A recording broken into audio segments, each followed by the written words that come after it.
to Hersatility, where I have some of the most amazing women come on here and tell her story her way.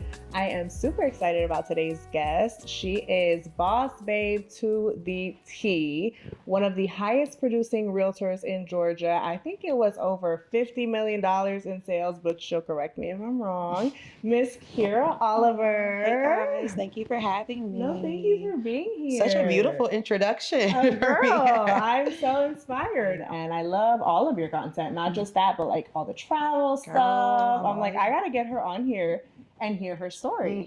So to that point, aside from realtor and super high achieving woman, who is Kira? Oh God. I feel like I have so many layers to me. Where do I start? I know. Hersatility. There you go. Obviously, I do real estate. I want to get into developing. I love to travel. I'm always traveling. I'm going to Tokyo next month, so I'm super excited. That. Yeah, I went to Europe for 2 weeks. I just got back from Colombia. Oh, I'm from Colombia. Oh, okay. Well, I wasn't born there. My family's from Colombia. Okay. Yeah, I was in Medellin. I was supposed to be there for 4 days. Ended up being there for 9 days. Did you love it? I love the city. It's a beautiful city. Everything. I went to the spa for like $90, and I was there for I got my braids taken down for $37. One time I remember years and years ago, I got a massage and braids on the beach, like laying on the beach for like not even $20. Yeah, everything. So everything, girl. I love like how affordable everything was out there. So I love to travel, interior design. Like I post my house a lot on Instagram. And it's so cute. Yes, thank you. So yeah, that's just pretty much me. I feel like I'm an evolving woman, like where I was when I started real estate. That's not where I am anymore. So I'm just going with wherever God has for me. I love that. And so, okay, outside of career, who is Kira? Like no development, no real estate. Oh, who wild child I am, girl.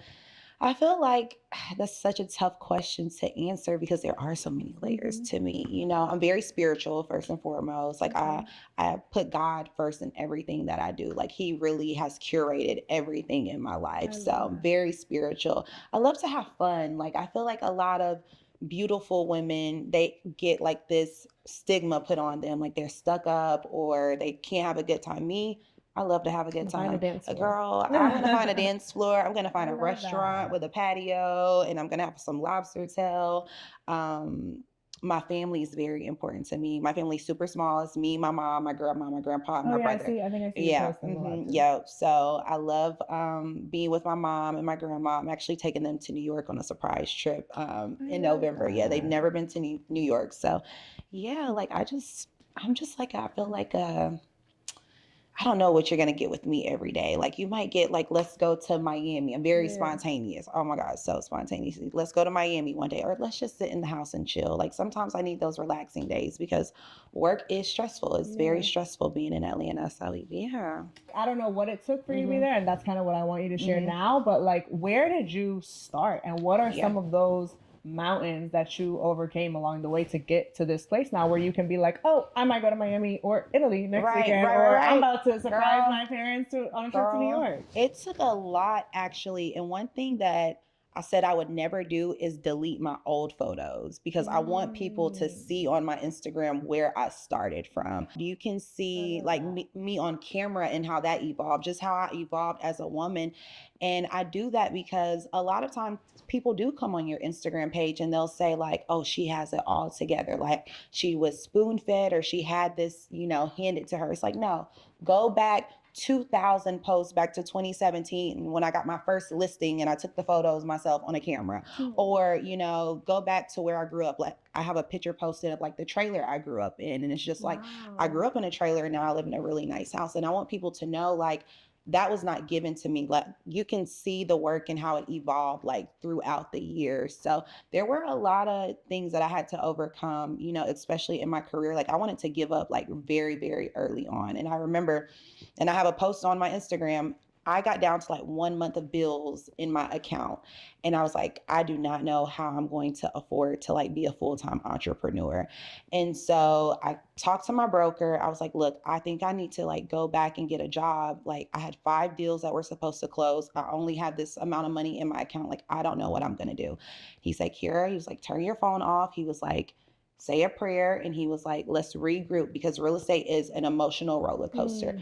I will never forget. I got in the shower. I was split in a 2-bedroom apartment with my best friend. We were paying like $500 a month.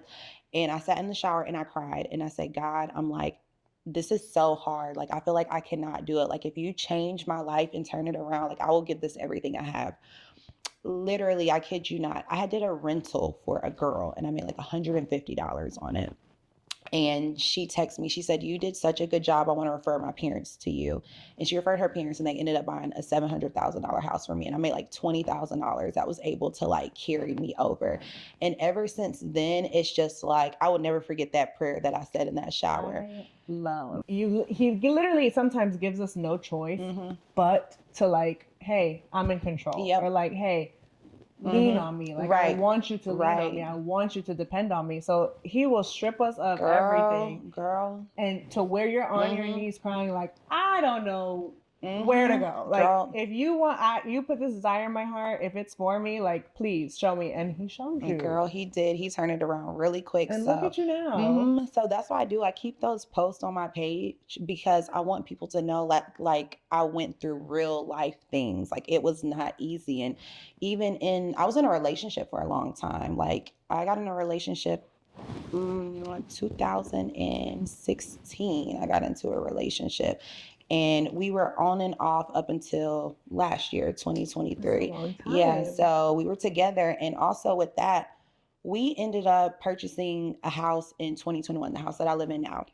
Back to another prayer. Wait, that's such a long time. Yeah. That's crazy. Yeah. So we were together for a full 5 years and then like on and off too. Okay. And so people were seeing like, oh, they're buying this real estate together. They're doing all of these things, but the relationship was just not conducive to like where I was headed as a woman. And it was just like, I needed something different, but I felt like I was stuck. I kid you not. We bought that house in February. And this was 2021 was the best financial year that I had in real estate, but it was also a lot of like turmoil, like with the relationship. And also we bought the house February of 2021. It burned down in March of 2021. Your house burned down. It burned I remember down. seeing that. And it was from another prayer. That's one of my fears. Yeah. Oh God. Oh, it's the worst thing that That's I feel like one of the worst things you can go through. And that also came with like another prayer. I was in Miami and I was, by the pool. I said, God, I feel like I'm stuck in this relationship. I don't know what to do. Like, I don't know how I can get out. And, the very next day, my neighbor called me and told me the house burned down. The house that you guys had together. The house that we had. That's funny. You took that as a sign of your relationship. Yes. No, I did. The very next day. Like, I said this prayer at like 3 a.m., went through the day. My phone was blowing up. It was 8 a.m. And how that fire happened, it was just like a freak accident. Yeah, it wasn't anything electrical. Yeah. And I'm just like, okay, God, I hear you. And so I can remember I had a really big client, like one of my biggest clients. And I was working with him and I was at the airport and I was just crying and, because I'm headed back home to a house that I don't have. And he's like, I need you to put an offer in on this house for me. And it's like, people don't know what you go through because you can't really tell them. So this client didn't know.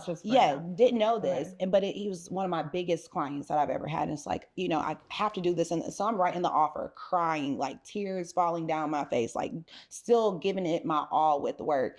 And so it's like in moments like that was my best financial year that I had. And I also feel like God really, he knew that I was going to have a very, very bad year, like emotionally. And I want to say like that month, I made a little bit more than like 6 figures. I'll say that in 1 month. And that 1 month carried me so I could be comfortable with like processing my emotions because that had never happened. That was the first 6-figure month that I had. And so for me, it's like, yes, you come on Instagram and you see, oh, she has all of these things, but I went through a lot to get those things as well. And isn't it funny how he does that? Girl. I feel like he will he's kind of funny. He will always equip you with exactly what you need, but still like build that character, girl, I'm telling and you. like put you through certain things for like a greater good, I feel like, but won't leave you totally high and dry. Oh yeah, 100%. Like, okay, you might have a broken heart and a burned down house, but you're gonna have the means to feel okay, at least feel okay, financially secure, and not have to worry about that aspect and heal whatever you need to heal with this. But okay, you said that in the relationship you felt like it was no longer conducive to where you were going in your vision as a woman. How did you pinpoint that? Like, how was that? I felt like I had been growing in like my career, but also like mentally as well. I feel like I met someone when I was 23, and at the time I was 28. So 23-year-old Kira is not the same as 28-year-old Kira. And I need for the actions and the direction of the relationship to be trending towards that way. We can't always harp on who we were when we were younger. And so for me, it was just like, you know, you love and you care about somebody, but at the end of the day, like, some people are just chapters in your story. And so I feel like God was telling me, and he had been telling me for a long time. And I feel like, you know, I've been able to evolve so much just being by myself. I feel like that's something really important for people to hear, Yeah. because when you're in a relationship for that long, or sometimes when you're in a relationship with kids or like whatever, it's really like the easy thing would be Right. to stay Girl, it was and hard. be comfortable and be in what you know hard. and like be in that routine. The hard thing is to make that decision Yes. to get up and like leave. But I feel like God put it in your heart, you were obedient, and it ended up, you know, working out. We're in your going with favor. it, girl. Yes, We're but going okay, so with it. the house burned down. How did, after that, you were just like, hey, this relationship is Well, going with the house? it was one of those things. Like- well, this is either going to bring us closer together, or it's going to divide us, okay. and it ended up dividing us. And I feel like a lot of women sometimes, we don't take the advice that we always give to other people. And I can remember being on the phone with a friend of mine. She was like, you know what? You're crying. That's your fault, because you don't have to stay there in that relationship. I'm like, you know what? I could have took that any type of way. I'm like, you know what? It is my fault. And so I took that and what she said, and I will never forget it. And I was like, you know what? I have to realize the part that I play in my own pain. And I had to be accountable for that. Because I'm like, we're only getting older. And it's like, I don't want to look back and I'm 40 and I'm still, you know, stuck somewhere. Because the older you get, the harder it is to get out of something. Exactly. So, And yeah. after a while, you're like, all right, it's now been 2 years. I've been saying this might not be for me. It might really be. It might really be that time. Right. But you're in a better place now. Are you dating now? I am dating. Okay. I'm dating someone. And how was kind of like that healing process for you in the in between? I think for me, I was already like mentally, you know, done. And I feel like going into like chapter 31, I'm 31 years old. I felt like I want to be more intentional, like with whatever I'm doing, whether it's work and the clients that I accept or the men that I'm dating. Like, I'm dating for a husband. I'm not dating for a long-term boyfriend. I'm not dating, you know, just to be dating. Like, and I don't want to date anybody that wants to date me. I want to date who I want to date. Yeah. So it was hard at first, leaving a relationship and going through, and, you know, you're dating, but then, you know, finding someone that you want to be intentional with. When you feel safe, it's like a good feeling. So that is the easy part, like feeling safe. I love that. And so I guess, what have been the goods, bads, whatever first comes to mind of dating as a high achieving woman? Because I was just having this conversation with a friend, and I feel like that's a whole different realm of dating, period. It's just different. I feel like a lot of men do get intimidated, or they automatically assume like, oh my gosh, she's so high maintenance. I'm really not. Like, I really can eat pizza in the house as long as I have fun with you. Yeah. Mind you, I do like my bougie trips, and I do like, you know, certain things, but I will say you do have to filter out like strong men and strong-minded men. So I will say a lot of men, I feel like, just based off of like who my friends have dated or just from what I've seen, a lot of men don't like to grow up, especially in Atlanta. They want to stay, you know, go out and party and do all of these things and treat you like this person when you're really up here. And it's like, no, you're not going to treat me like I'm down here. You're going to treat me and meet me where I'm at. So for me, I feel like me telling myself and praying, like, I want to be intentional. Like, I found like right now, you know, a good happy medium. I love that for you. Right before, when you got out of this long-term relationship and you were dating for a while, had you developed any new like non-negotiables? I feel like when I first started dating, when I moved to Atlanta, I was dating someone for like 6 months. He had kids. My mom told me this. She said, Kira, when you date a man with kids, his kids are always going to come first, and they should come first. Have to, and they should. That's another thing. You don't want to date a man who puts you first, because then you're like, no, I don't want to be selfish, and I know I don't want to be selfish because I'm not a selfish person. So that's just me and my preference. Nothing to do with men who have kids, nothing at all. But out of my last relationship, yes, I did, because I felt like I had been asking for so much from one person and he wasn't giving it to me. I'm like, no, I want these things. I did develop a lot of non-negotiables. I love that. So no kids. What else was there? Oh, you have to believe in God. Okay. Yeah, that's my top. Yeah, that's my number one. Yeah. That's my number one. You can believe in anything or nothing, which for me and raising like a family with me, you have to believe in God. Yeah, because where are you leading me if God is not leading you? Where are we going? I don't know if I trust your leadership alone. I'm like, I need you to pray for me when I get on a flight.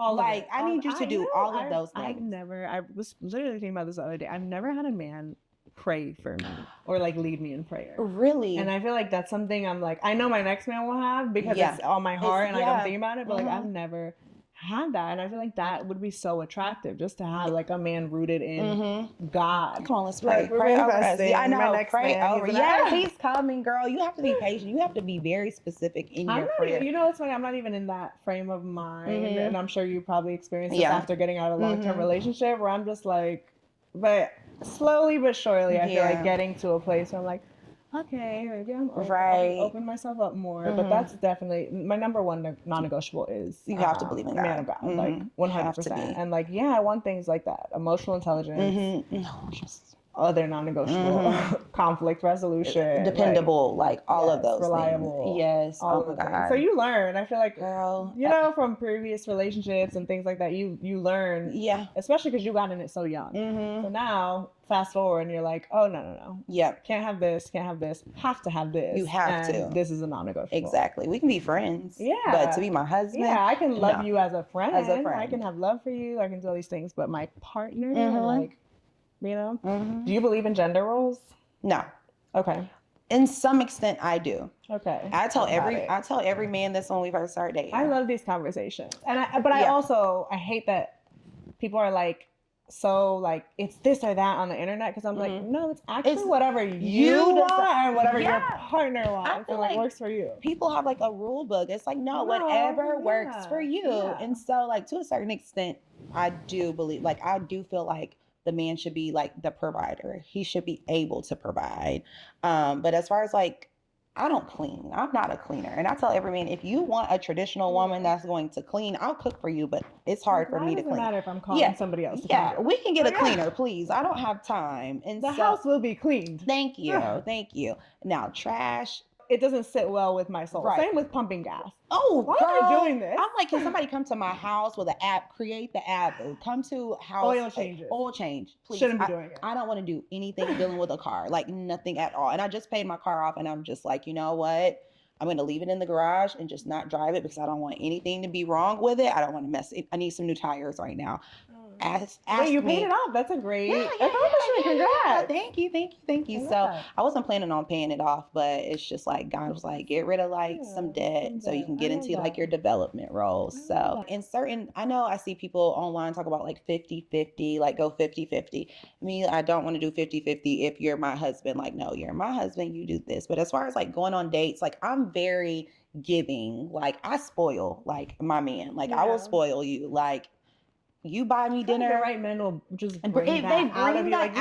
Like, and like, that's something I need men to understand. Like, it's like you set the tone. Like I want to take care of you. Like I want to surprise you. Like I want to surprise you with a trip. You feel safe and you feel loved and your cup is being poured into. We as women, I think, just naturally want to nurture, and whether that's spoiling and getting you gifts or doing whatever, or like cooking. Like I enjoy cooking, like whether the groceries are like $300, I'm making appetizers, main courses, desserts. Like we're gonna have a restaurant experience at home. So like if he wants to pay for dinner and I want to pay for dinner the next day, like what's wrong with that? I don't see an issue in that. So you're okay with contributing financially, because you realize that you're not cleaning, and you're not, you know, and what I mean? Doing those things, like, willing to budge there, but I still want you to be the provider. Absolutely. And I'll still be more of the homemaker than you are. Yeah. Because realistically, I don't have kids. So I feel like when I do have a child, I want to be like hands-on, like super mom, like full mom. Like I have it in me to hustle,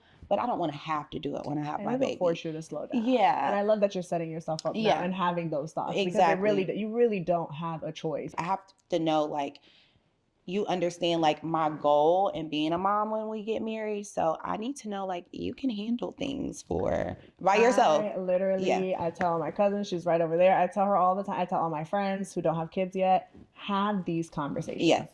Oh my God. Not just finance, but like everything. Literally all the conversation. Are we going to have a nanny? Mhm. Or is it going to be me? Mhm. Are you going to help? Are you going to Mhm. wake up at night? Right. Like have them beforehand, because you're seeing, or I'm seeing nowadays, all these divorces and breakups right after kids. Right. And I'm like, this isn't a coincidence. And I really, just from experience, know it's just like certain conversations.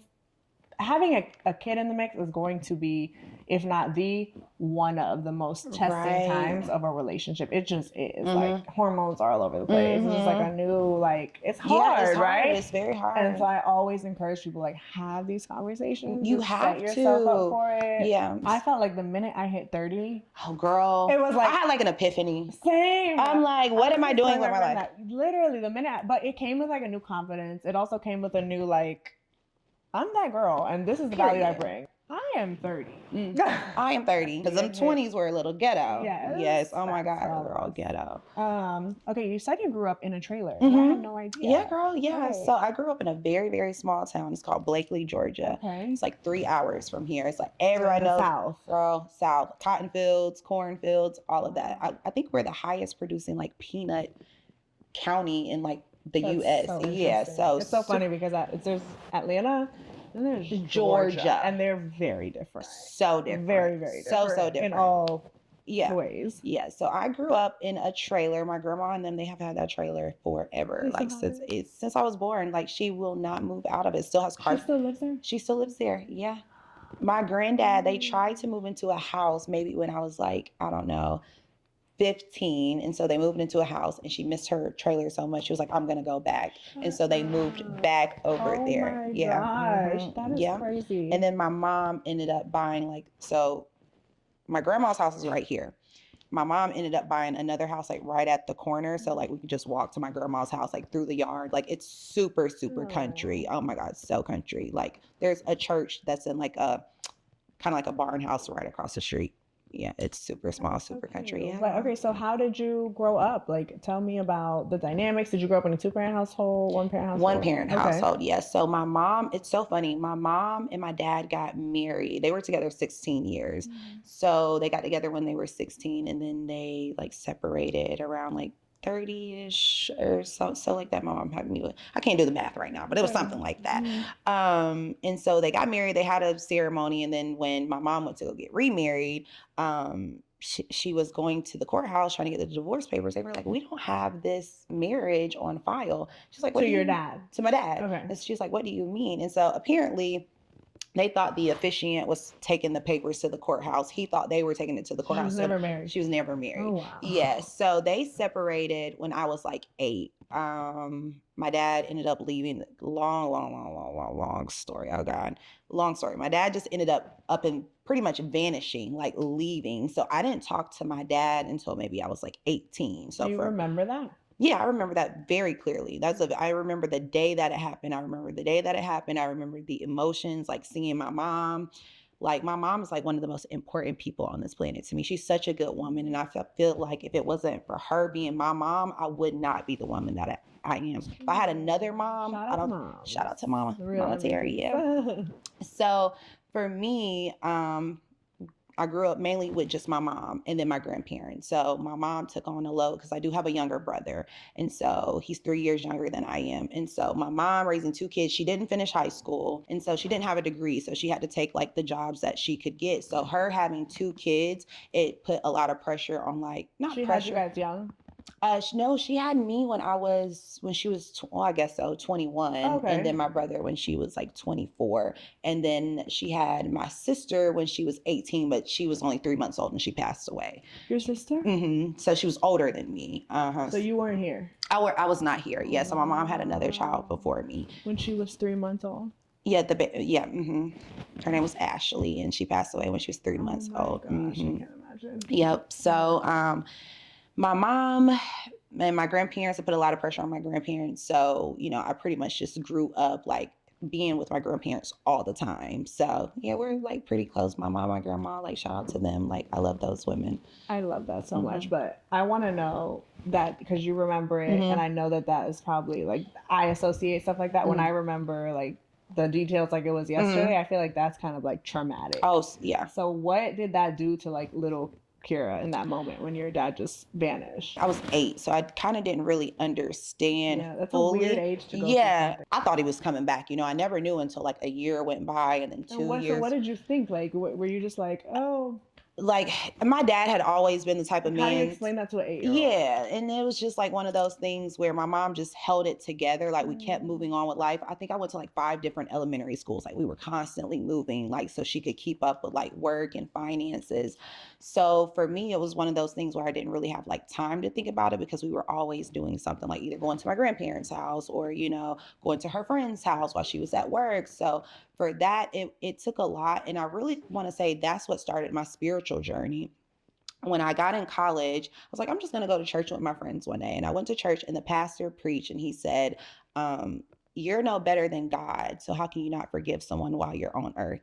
And I took that sermon and I was like, I need to call my dad. So I ended up reaching out to him. And So you knew that he was within reach? Yeah. So at that point I did. I was 18. Okay. Like, he had been trying to reach out like from like 15, but it was like one of those things, like it was too far gone for me.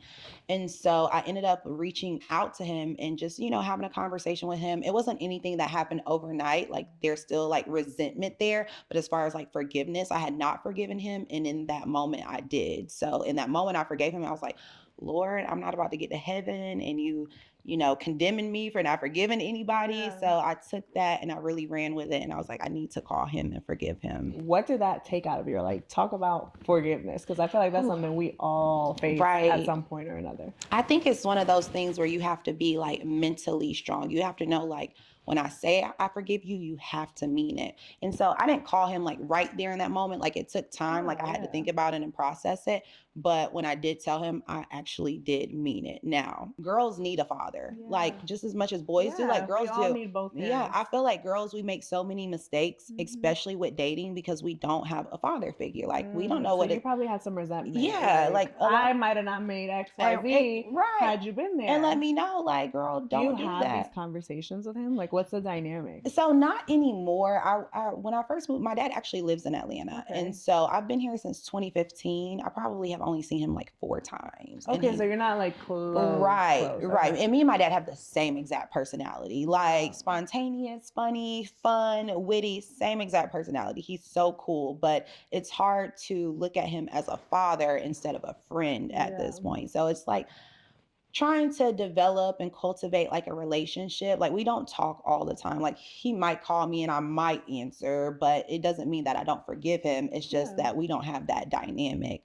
So for me and him, it's one of those things where it still is a journey, as far as like, he's going to get older and, I should be there for him as his daughter. And then I have a brother, and him and my brother, I think they talk more often than I do. So it's one of those things that, like, it's still a journey as far as like resentment, but I do forgive him. I think more than anything, it's just like having God in you, right?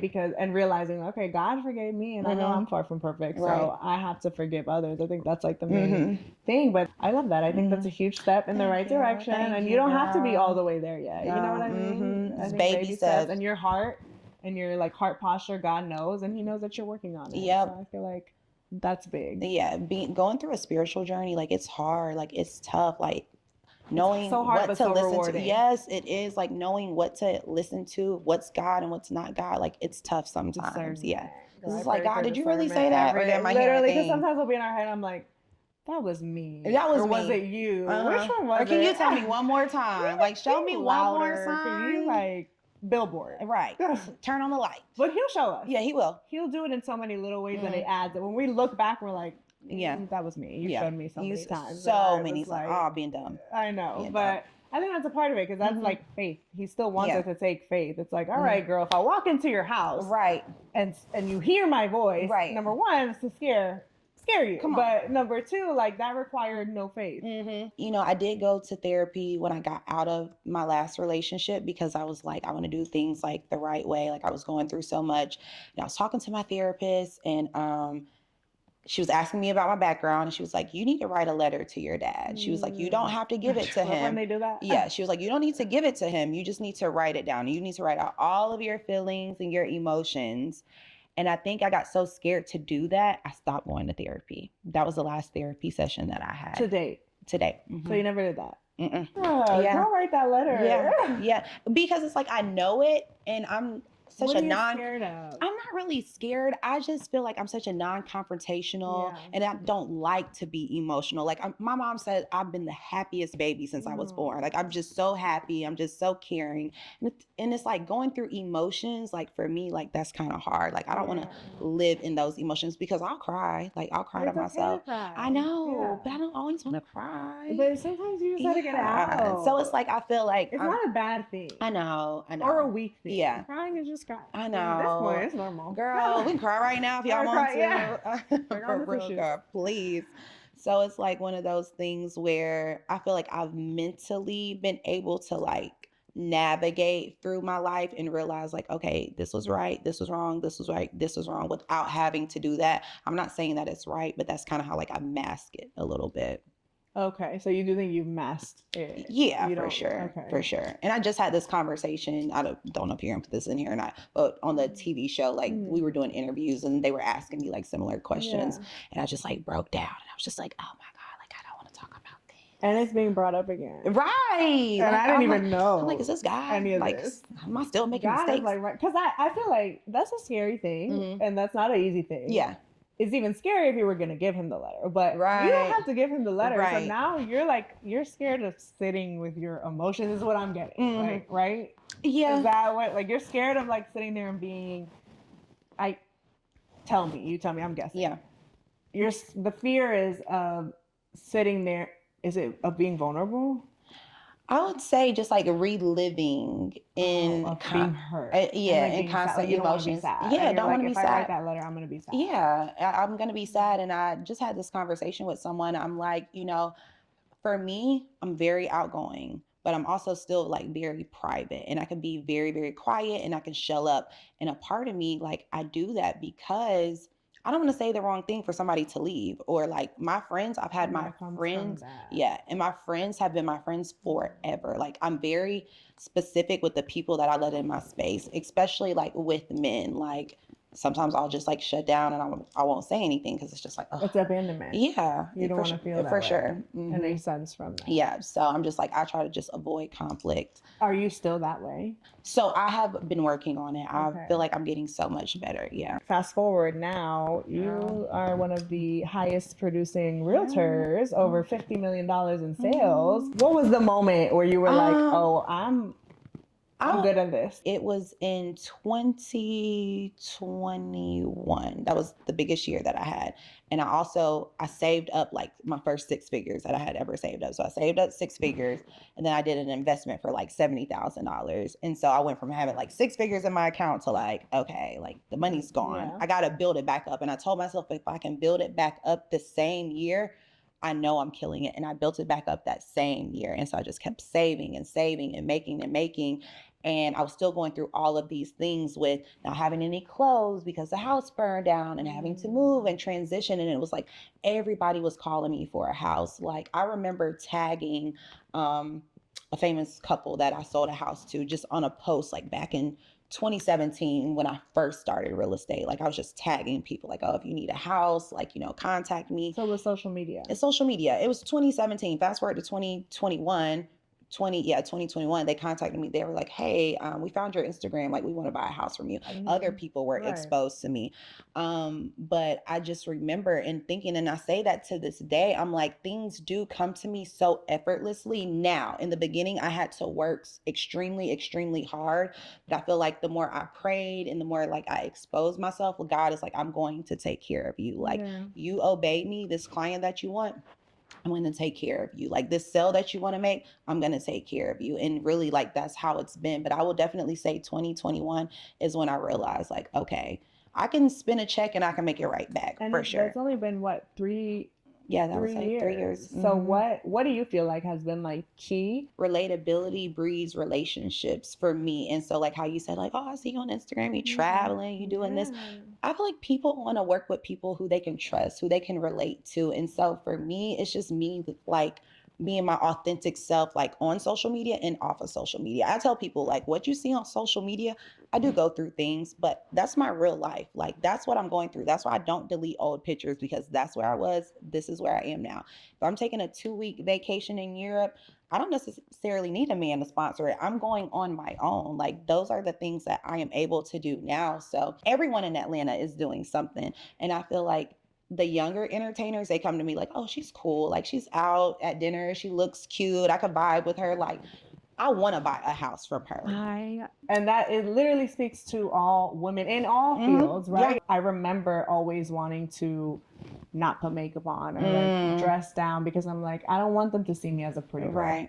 Because then they don't take me serious or they try to take advantage or whatever the case may be. So I would wear like baggy clothes. Like to this day, like the streetwear vibe, all those things. And I think it stems from that. But it's like, we have to show up as our authentic self. Like, you're raising a baby girl. Like, she has to know, like, show up 100%. As, And like Kira, the traveler, the foodie, all the shopping is the same Kira that closes $1 million deals. Same Kira. I think there's a picture on my page back in like 2017. I went to DR for my birthday and I had on a black swimsuit and somebody commented and they were like, aren't you a realtor? You shouldn't be posting things like this. And I kept the picture up.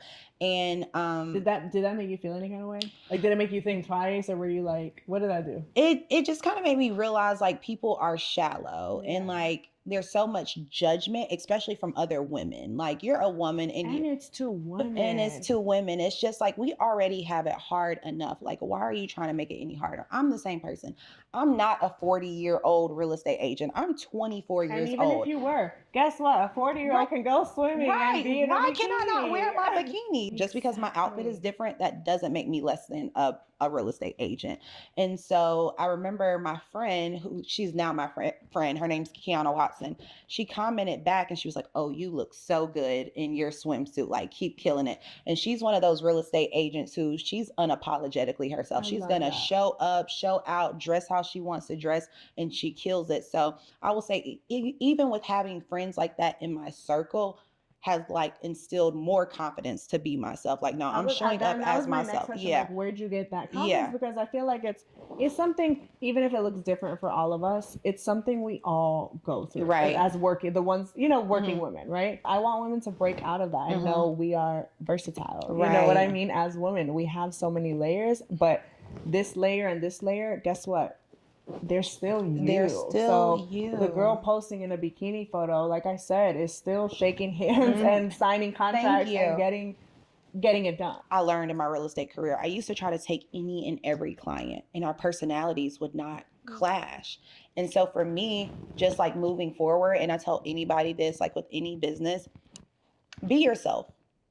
The right clients will come. If you try to be anything other than yourself, you're going to get those clients who you do not mesh well with, who you will not get a good review from. And I say this to say, all of the clients that I've had, they're either my friends, like we text, we talk, we can hang out. Like you become friends out of business. From real estate. And it's because I was just hanging out with two of my clients last night. We're out smoking hookah, doing this. And, they bought like a $600,000 house for me. Like, it's super cool. And it's like, those are the type of clients that I want. I want to be able to show up as Kira and you accept me for me. Let's get a deal done. And let's hang out later. I don't need the clients who want to just be transactional. That's not where I am in my career. And that's not where I will go in my career. I've been there, done that. It did not work for me. So it wasn't you. It wasn't so me. Like, it goes both ways, right? Like, if you are that woman who wants to keep business and wear the blazer and be super whatever, if that's not you, that's not gonna work for you. So it literally goes both ways. It all boils down to like, be you, be authentic, and don't be afraid to just show up as who you actually are, regardless of the setting. Exactly. You'll look back like when we're 80 years old and you'll be able to say like, I lived a true, genuine life. And that's very important for me. Like, I don't want to be 90 years old and like, oh, I should have did this different. Or I was trying to pretend to be this person and I wasn't this person. So for me, like, I want to be me. I want to show up as Kira. I want to look like Kira. I want to be Kira Oliver. What are some of the things that you feel like you stand for, both in professional and your personal life, that are you to the core and have gotten you to where you are now? Just authenticity, really. Like, that's number one. Like, I feel like a lot of people want people to be something else, and that's what breeds disappointment. So for me, like, I just try to accept people for who they are, like being genuine. Like I said, I grew up in a household where my mom was judged. She taught us never to judge people. Like, it doesn't matter if you're the janitor, the CEO, the waitress, anybody. You give people the same amount of respect. So me just being respectful, genuine, being authentic, just, all things good morals. Yeah. I love that. And that's carried on through and career. Yeah, you look back at my high school yearbook, I was homecoming queen. I was prom queen. I was most outgoing. I was vice president. I was everything in school because I got along with everybody, like, because I was just my authentic. That's been your thing. That's you my thing. Just said that's my thing. Real estate, and that's just your thing. That's my thing. My mama said I was a homecoming queen and top producing realtor. There we go. Being my authentic self. So be yourself. You should. If nothing else. You should. And I can remember my broker. He was telling me, he was like, if you look on my page, I don't have a headshot. I've never taken a headshot before. I don't think I've ever seen a realtor without a headshot. I've never taken a headshot before. Ever. Yeah, I've never taken a headshot. And I do that just because that's not my thing. Yeah. Like, that's the industry's thing. You're like, really, I feel like breaking the mold. Yeah, that's not my thing. And it's just like, I want to be me. And I'm not saying I'm going to always be this way, but where I am and where I have been. And what's gotten you this far. I've been true to myself so far. And I'm not saying anything is wrong with a headshot. That's just not me. I don't like the camera all close at my face. We're not going to take things personal. Y'all look great in those headshots. Great in those headshots. And it works for you. Yeah. But for me, just being true and genuine to myself. I love that. I could literally not have asked for a better person to sit on this I feel like platform. I was so nervous. Like, I couldn't get my thoughts across. Your thoughts are perfect. And I just think literally it's so funny because we just met now. Had no idea what we were going to talk about. Right. But it all circled back to the point of Hersatility. Right. And like literally the fact that I couldn't have asked for a better response. Literally. Like, you just said what's made you this top producing realtor is showing up authentically, all your layers, and that's literally what I want to get across to women, to encourage to women. And there's gonna be people, I feel like sometimes we second guess that, because there's gonna be a society, right, who tells you, put your blazer on, cover your whatever, like do this, or people who aren't themselves, so it bothers them and rattles them when they see someone who are themselves. Exactly. And you're gonna meet those people along the way, and it makes you sometimes, unless you're like at that place of confidence, it does kind of make you like, oh, am I doing too much? Am I doing this? Have you dealt with that? Yeah, absolutely. Like, I've dealt with people who have not been like confident within themselves, and they try to push their perception of me on me. Like, no, I know. Like projecting. I know who I am. You can't make me believe I'm anybody any different. Like, I know who I am. And I feel like a lot of women, especially with social media, we'll get caught up in like, oh, she looks like this. Well, she has this. Maybe I need to change. No, you don't need to change. You just need to find who you are and live in that and grow in that. Like, if you get nothing else from Kira's page, she's being authentic. And that's what's working. Yeah, that's what's working. Being you is a gift because nobody else can be you. Stand in that. Like, believe in that, grow in that, evolve in that. Like, you are special. Like, God made you and only you. That is a gift. Like, that is a gift in itself. So everything will come if you are you. That's what I say.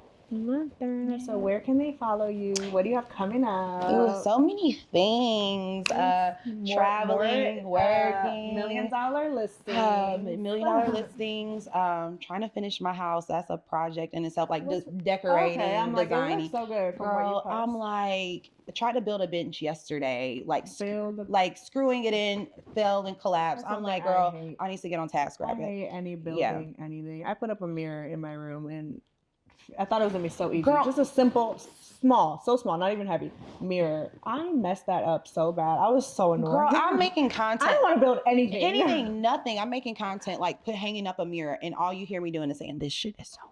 Like, it's so hard. It's so hard. So yeah, just interior design, trying to get into developing, enjoying life, like just enjoying what God has given me, like, enjoying the fruits of my labor.